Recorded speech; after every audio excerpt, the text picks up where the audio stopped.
জানাবো আজকের গুরুত্বপূর্ণ তাজা সংবাদ শিরোনাম।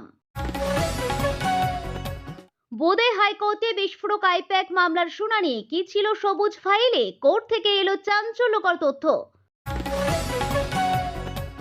আগেই বাদ 58 লক্ষের নাম, এসআইআর শুনানি পর্বে এখনো পর্যন্ত চিহ্নিত কত অবৈধ ভোটার। নিপার হাই অ্যালার্ট জারি বাংলায়, চিকিৎসা নেই, টিকা নেই, বাঁচার উপায় কি, উপসর্গ কি, সবটা জানুন এখানে।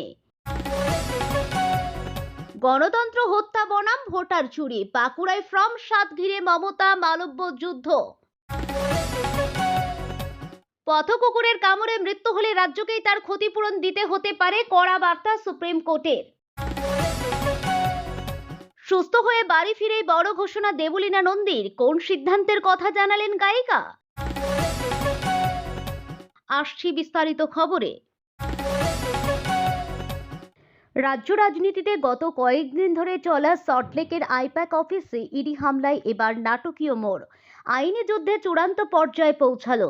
ভোট কৌশলী সংস্থা আইপ্যাকের দপ্তর এবং তাঁর কর্ণধার প্রতীক জৈনের বাড়িতে এনফোর্সমেন্ট ডিরেক্টরের তল্লাশিকে কেন্দ্র করে যে নজিরবিহীন পরিস্থিতির সৃষ্টি হয়েছিল, তার জল শেষ পর্যন্ত গড়ালো দেশের সর্বোচ্চ আদালত পর্যন্ত। শনিবার সুপ্রিম কোর্টে ক্যাভিয়েট দাখিল করল পশ্চিমবঙ্গ সরকার। উদ্দেশ্য স্পষ্ট, ইডি যদি সুপ্রিম কোর্টে কোনো বিশেষ আবেদন জানায়, তবে রাজ্য সরকারের বক্তব্য না শুনে যেন কোনো একতরফা নির্দেশ জারি না করা হয়। আইপ্যাক অফিসে তল্লাশি ঘিরে এনফোর্সমেন্ট ডিরেক্টর এবং রাজ্য সরকারের সংঘাতের আইনি লড়াইয়ে এবার নাটকীয় মোড়। আইপ্যাক শুনানি মুলতুবি, এজলাসে অসংখ্য আইনজীবী। জানা গেছে, ভর্তি এজলাস শুনানি শুরুতে সমস্যা, আদালতে বিশৃঙ্খল পরিস্থিতির সৃষ্টি হয়। বিরক্ত হয়ে এজলাসে ছাড়েন বিচারপতি। এই কারণে মামলা মুলতবি, আগামী 14 জানুয়ারি শুনানি হবে। তৃণমূল দায়ের করা মামলা এবং ইডি দায়ের করা মামলা, জোড়া মামলার শুনানির কথা ছিল শুক্রবার দুপুর 2:30-এ, কিন্তু এজলাসে বসার আগেই দুপুর 2 থেকেই আদালতে ভিড় জমতে শুরু করে। রাজ্য সরকার ভার্সেস ইডির সংঘাতের আঁচে উত্তপ্ত হয়ে ওঠে আদালত।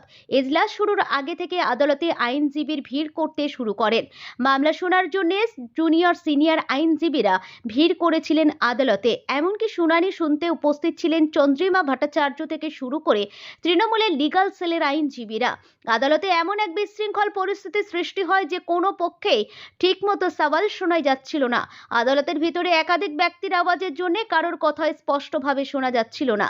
বিচারপতি বিরক্ত হয়ে আদালতে ছাড়তে বাধ্য হন।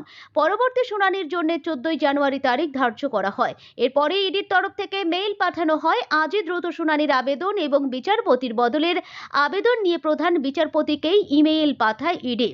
এসআইআর এর শুনানি চলছে রাজ্য জুড়ে। সেই শুনানিতে এখনো চূড়ান্ত তালিকা থেকে মোট 11,472 জন ভোটারের নাম বাদ পড়েছে। কমিশন সূত্রে প্রাথমিকভাবে সে কথা জানা গিয়েছে। এখনো অবধি বাংলায় এসআইআর এর প্রায় 9,31,000 ভোটারের শুনানি হয়েছে বলে খবর। সেই তালিকা থেকে ওই সংখ্যক অবৈধ ভোটার চিহ্নিত হয়েছে।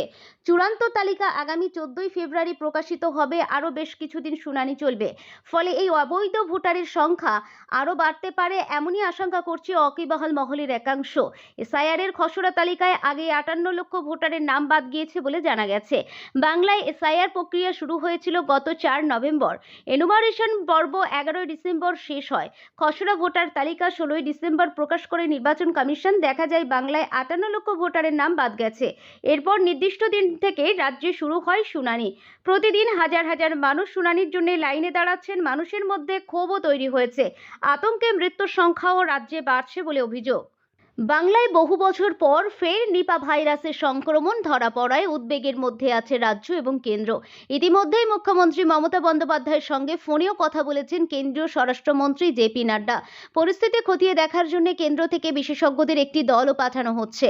সবচেয়ে চিন্তার বিষয় হলো, নিপা ভাইরাসের এখনো পর্যন্ত কোনো নির্দিষ্ট চিকিৎসা অথবা ভ্যাকসিন নেই। তাই উপসর্গ তাড়াতাড়ি চিহ্নিত করা এবং সতর্ক থাকায় এখন সবথেকে বেশি জরুরি। চিকিৎসকদের মতে শরীরে ভাইরাস ঢোকার 4 থেকে 14 দিনের মধ্যেই লক্ষণ দেখা দিতে পারে। গ্রামাঞ্চলে এই রোগ সম্পর্কে সচেতনতার অভাব থাকার কারণে সেখানে বাড়তি নজরদারি প্রয়োজন বলে মত বিশেষজ্ঞদের। হঠাৎ করে জ্বর, মাথা ও শরীর ব্যথা, গা হাত পায়ে যন্ত্রণা, বমি বমি ভাব অথবা বমি, গলা ব্যথা, খিঁচুনি, অজ্ঞান হয়ে যাওয়া, শ্বাস নিতে কষ্ট, মাথা ঠিকভাবে কাজ না করা মূলত বাদুড় নিপা ভাইরাসের প্রাকৃতিক বাহন। বাদুড়ের লালা, প্রস্রাব অথবা মলে দূষিত ফল বা ফলের রস থেকে সংক্রমণ ছড়ায়। কাঁচা খেজুরের রসও নিপা ভাইরাসের ছড়ানোর উৎস। সংক্রমিত পশু থেকে মানুষের সংক্রমণ ছড়াতে পারে। আক্রান্ত মানুষের সংস্পর্শে এসেও এই ভাইরাস ছড়াতে পারে। খোলা বা কাঁচা খেজুরের রস, বাদুড় কামড়েছে এমন ফল, না ধোয়া কাঁচা ফল, তবে খেজুরের গুড় সাধারণত নিরাপদ বলেই জানাচ্ছে চিকিৎসকেরা। নিপা থেকে বাঁচতে যে করণীয়, মানুষের কি করবেন? কাঁচা খেজুরের রস একেবারেই এড়িয়ে চলুন। ফল ভালো করে ধুয়ে খান। শুয়োর পালন বা সংক্রমিত পশুর সংস্পর্শ এড়িয়ে চলুন। ভিড় বা ঝুঁকিপূর্ণ এলাকায় N95 মাস্ক ব্যবহার করুন। বাইরের খাবার যতটা সম্ভব কম খান। জ্বর বা সন্দেহজনক উপসর্গ হলে দ্রুত চিকিৎসকের পরামর্শ নিন। বাঁকুড়া তালডাঙ্গা থেকে মঙ্গলবার রাজ্য রাজনীতিতে যেন আচমকা নেমে এলো ঝড়। রাতের অন্ধকারে একটি রহস্যজনক গাড়ি থামিয়ে তল্লাশি চালাতেই সামনে আসে চাঞ্চল্যকর ছবি। গাড়ির ভেতর থেকে উদ্ধার প্রায় 3000 থেকে 4000টি ফর্ম 7 অর্থাৎ ভোটার তালিকা থেকে নাম কাটার আবেদনপত্র। তৃণমূলের অভিযোগ, গাড়িটি বিজেপি নেতাদেরই ছিল। আরও বিস্ফোরক দাবি, ওই ফর্মগুলির অধিকাংশই আগে থেকেই লেখা ছিল জেলার বিভিন্ন এলাকার ভোটারদের নাম, ঠিকানা ও ব্যক্তিগত তথ্য। পুলিশ সূত্রে খবর, তার বড় অংশই বাঁকুড়ার তালডাংরা বিধানসভা কেন্দ্রের। এই ঘটনার পরে উত্তাল হয়ে ওঠে রাজনৈতিক মহল। সোশ্যাল মিডিয়ায় কড়া বার্তা দিয়ে বিজেপির মিডিয়া সেলের ইনচার্জ অমিত মালব্য অভিযোগ করেন, খাতড়ার এসডিও অফিসের কাছে ফর্ম 7 জমা দিয়ে যাওয়া এক বিজেপি কর্মীকে অপহরণ করা হয়েছে। শুধু তাই নয়, তাঁর দাবি তৃণমূলের প্রায় 60 জন কর্মী থানার ভিতরে ঢুকে অভিযোগ গ্রহণ বন্ধ করে দিয়েছে। কটাক্ষের সুরে মালব্য লিখেছেন, থানা কি এখন শাসক দলের পার্টি অফিস? ভবঘুরে কুকুরের কামড়ে কেউ আহত অথবা নিহত হলে রাজ্য সরকারকে ক্ষতিপূরণ দিতে হতে পারে। হ্যাঁ, ঠিক এমনই কড়া সতর্ক বার্তা দিল সুপ্রিম কোর্ট। আজ আদালত জানিয়েছে যে প্রশাসন যদি এ বিষয়ে কার্যকরভাবে কোনো পদক্ষেপ না নেয়, তাহলে তার দায় রাজ্যের ঘাড়েই পড়বে। এই মামলার শুনানিতে বিচারপতি বিক্রমনাথ স্পষ্ট বলেছেন যে যারা রাস্তার কুকুরদের খাওয়ান তারাও এর দায় এড়াতে পারবেন না। তার মন্তব্য যে কুকুরকে খাওয়াতে চাইলে নিজের বাড়িতে রাখুন, রাস্তায় ঘুরে বেরিয়ে মানুষকে কামড়ানো অথবা ভয় দেখানোর অধিকার তাদের নেই। শুনানির সময় আইনজীবী মেনকা গোস্বামী বিষয়টিকে আবেগের প্রশ্নে বলে উল্লেখ করলেন, আদালত কটাক্ষ করে জানায় যে এখনো পর্যন্ত আবেগ শুধু কুকুরদেরই জন্য দেখা যাচ্ছে। যদিও মেনকা গোস্বামী পাল্টা বলেন যে মানুষের নিরাপত্তা নিয়েও তিনি সমানভাবে চিন্তিত। প্রসঙ্গত, গত বছরের 7ই নভেম্বর সুপ্রিম কোর্ট নির্দেশ দিয়েছিল যে শিক্ষা প্রতিষ্ঠান, হাসপাতাল, বাসস্ট্যান্ড, রেল স্টেশন এবং খেলাধুলার মাঠ থেকে সমস্ত ভবঘুরে কুকুরকে সরিয়ে ফেলতে হবে। সেগুলিকে নির্দিষ্ট আশ্রয় কেন্দ্রে পাঠানোর নির্দেশও দেওয়া হয়। সেই সঙ্গে বলা হয় যে সরকারি এবং জনসমাগম স্থলে কুকুর ঢুকতে দেওয়া যাবে না এবং ধরা পড়া কুকুরকে আগের জায়গায় ছাড়াও যাবে না। এর আগেও দিল্লি এবং তার সংলগ্ন এলাকায় ক্রমবর্ধমান কুকুরের কামড় এবং জলাতঙ্কে মৃত্যুর ঘটনা নিয়ে উদ্বেগ প্রকাশ করেছিল শীর্ষ আদালত। আদালতের নির্দেশ অনুসারে কুকুর আশ্রয় কেন্দ্রগুলিতে প্রশিক্ষিত কর্মী থাকতে হবে, যারা নির্বাচন এবং টিকাকরণ নিশ্চিত করবে এবং কুকুরদের আবার রাস্তায় ছেড়ে দেবে না। তবে পরে এক শুনানিতে জানানো হয়েছিল যে টিকাকরণ এবং নির্বাচনের পর কুকুরদের আগের এলাকায় ফেরানো যেতে পারে, যদিও আদালতে স্পষ্ট করে দেয় যে জলাতঙ্কে আক্রান্ত অথবা আক্রমণাত্মক কুকুরদের ক্ষেত্রে এই নিয়ম প্রযোজ্য হবে না।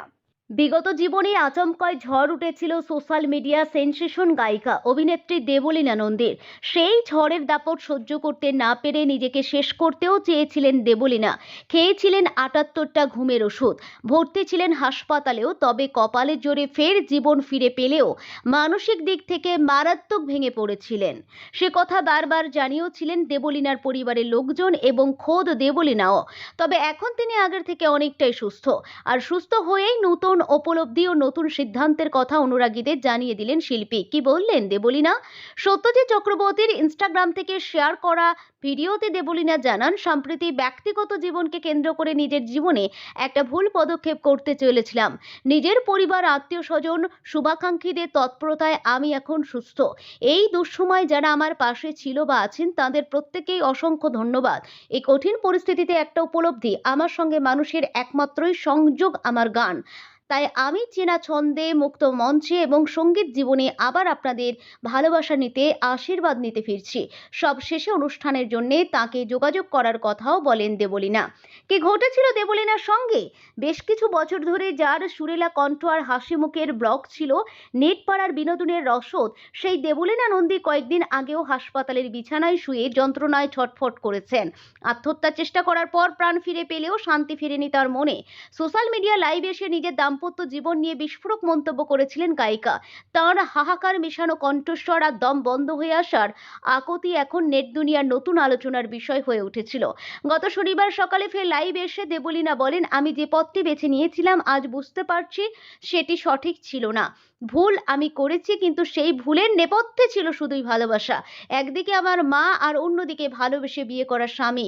এই দুইয়ের টানাপোড়েনে আমি দিশেহারা হয়ে পড়েছিলাম। আজ আমি একটু স্বাভাবিক হওয়ার চেষ্টা করছি। আপনাদের কাছে আমার বিনীত অনুরোধ, দয়া করে নোংরা ট্রোল করে আমার মানসিক স্থিতিশীলতা নষ্ট করবেন না।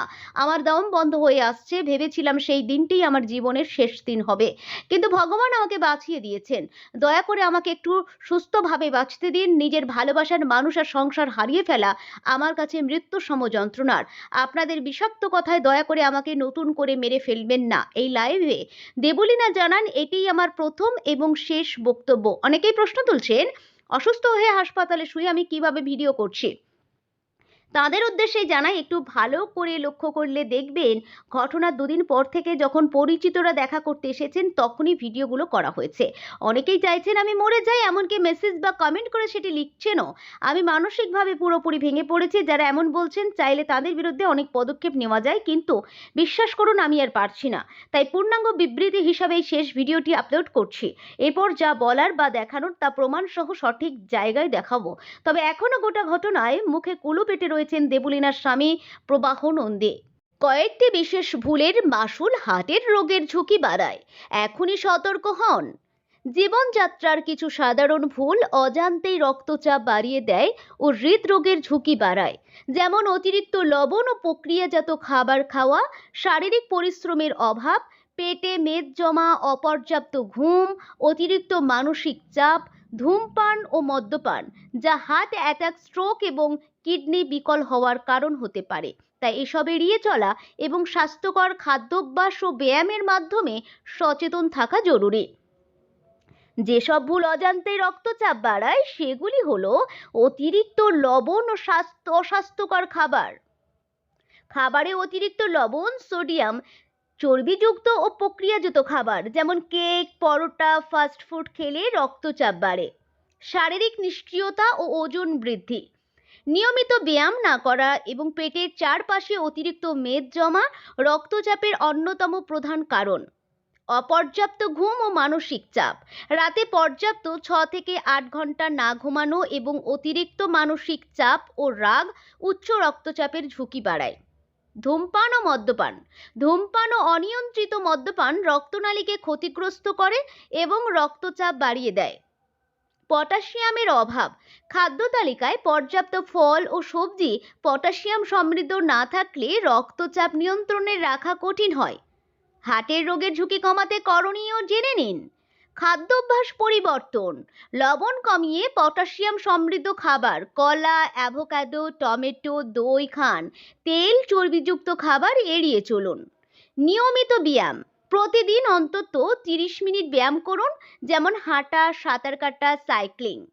ওজন নিয়ন্ত্রণ, শরীরে অতিরিক্ত ওজন কমানোর চেষ্টা করুন, বিশেষ করে পেটের মেদ।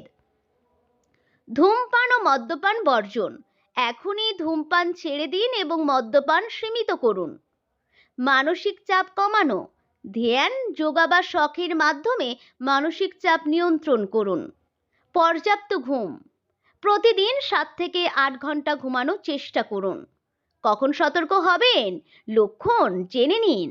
মাথা ব্যথা, ঝাপসা দৃষ্টি, বুক ব্যথা, শ্বাসকষ্ট, মাথা ঘোরা, শরীরের এক পাশ অবশ লাগা বা কথা জড়িয়ে যাওয়া, এগুলো উচ্চ রক্তচাপের মারাত্মক লক্ষণ হতে পারে, যা দেখলে দ্রুত ডাক্তারের পরামর্শ